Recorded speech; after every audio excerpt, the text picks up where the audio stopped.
Alrighty, who is ready to see the STI finally on the ground after about a week on the lift? Today she's going on the ground. So what we need to do first is get our brake rotors powder coated. The brake calipers themselves are powder coated, ready to go back on the car. So I need to run through and get some masking done on the brake rotors, and we can move on to some powder. So I'm going to be powder coating everything on the rotor besides where the pads ride. Grab some good old masking tape and get her masked off. If we were to have these things turned, which I would be doing if I was putting new pads on it, but being that the pads are in great shape and the rotors are in great shape, I probably wouldn't mask anything off besides where the e-brake pads ride, because when you have them turned, it'd just pull all the powder off in the necessary area anyway. I guess in the unnecessary area where the powder is, it would all that would be turned off and machined off. But like I said, budget build, we ain't doing no pads. We are going to be spraying the very OEM color of Blackjack.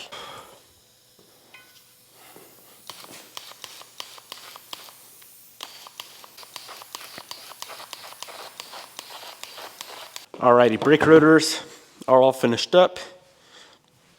All we need is some decals. I think black is going to be the move for the Brembo decals.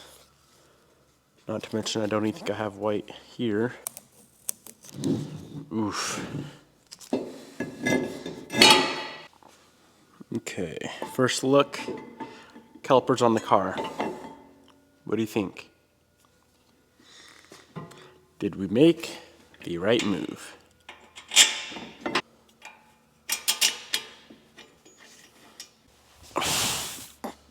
Now, of course, I still need to bleed the brakes, but I want to take a good look at our hard work over the last couple days. I like it. I think that's the perfect combo for this wrap. So this guy right here is the ticket to bleeding brakes yourself. When you guys sent this thing out, it was probably over a year ago, and it sat around for a very, very long time until I realized how beneficial and useful this thing actually is. And since then, I've been using it every freaking time I need to bleed the brakes. Let's run over how it works. This here is the reservoir for our brake system. Pull the cap off, and I'm going to start off with filling it up with our brake fluid.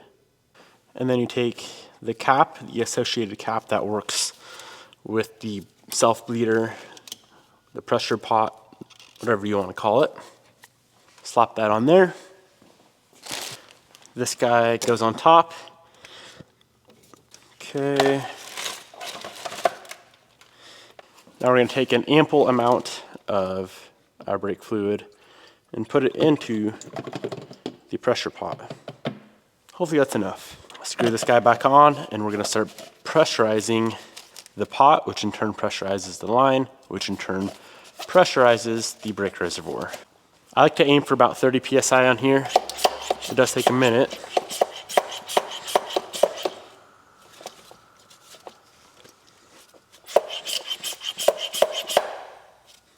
Unfortunately, the bleeder is no longer working, so I created my own bleeder. Own way to pressurize the master cylinder. Well, I don't know how many PSIs that just was, but let's start bleeding some brakes. I just looked up the procedure on this car. Right front, right rear, left rear. I don't think it matters if you start with the inner or the outer bleeder, being that it has Brembos, they have both. I just start with the inner for fun. That's what I've always done. Let's see if my DIY bleeders can do the trick.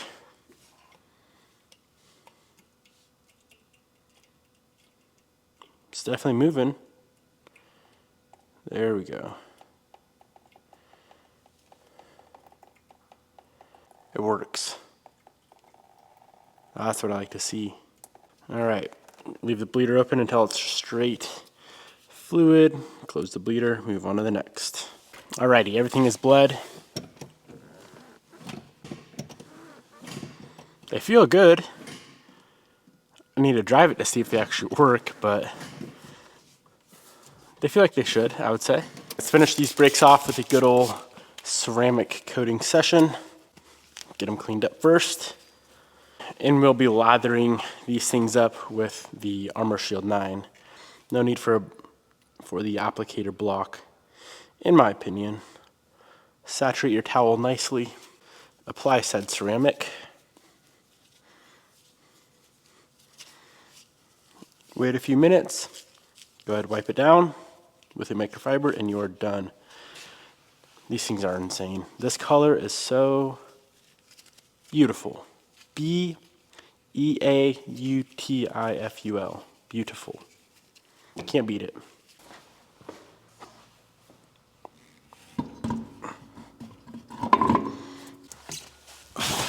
Now the wheels do have quite a bit of red powder dust chilling on them, so they look a little bit funny, but hopefully I like these wheels on this car. I guess let's get her on the ground and see how she looks before making any judgments.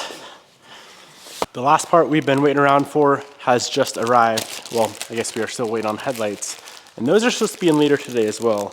But this right here should be the torque solution shifter linkage kit.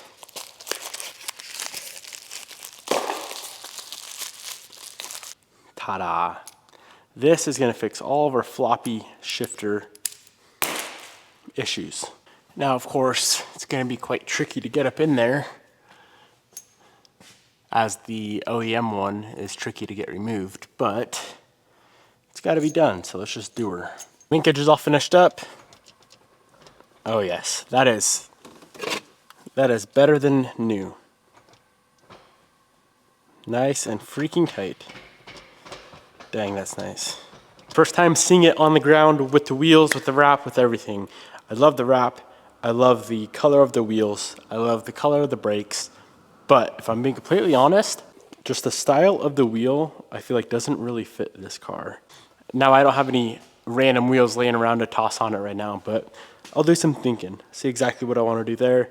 In the meantime, let's go ahead and get the entire wrap ceramic coated. So it's easy to wash, it's protected, it's gonna last longer, and it just makes it, you know, nice and shiny.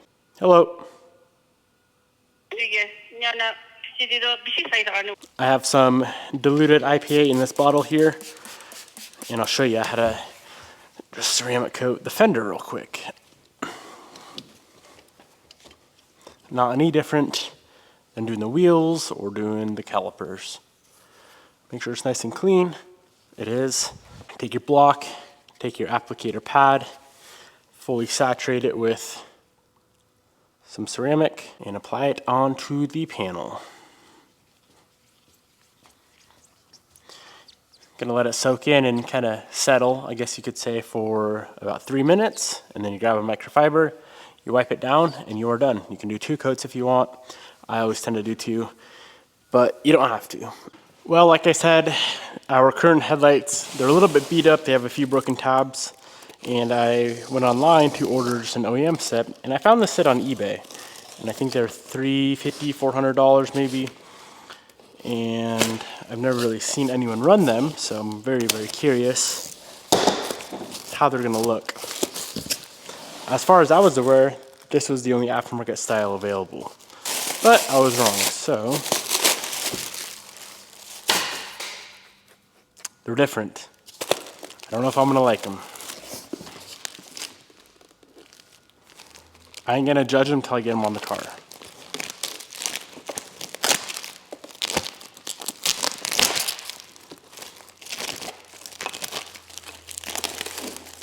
But here's how they look. Debatable. Very debatable.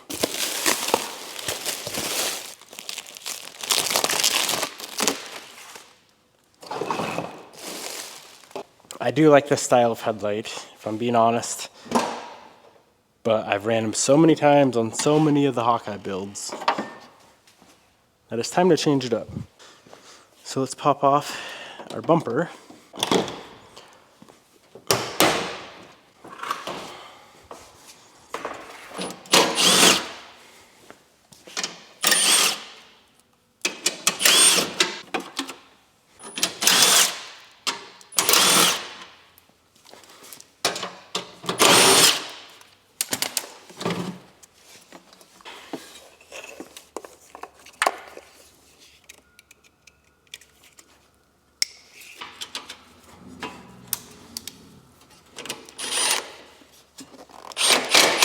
They definitely fit good.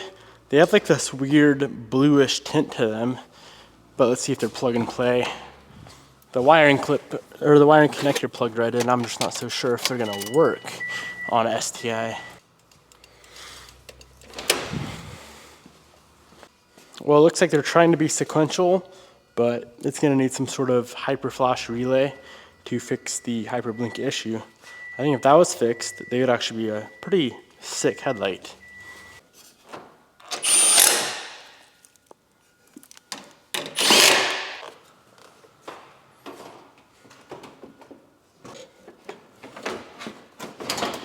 Well, here is the final look of the front of the STI.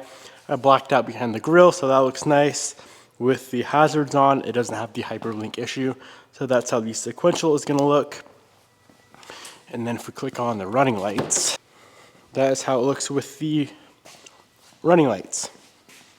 I like them. I like them a lot more than I thought I would.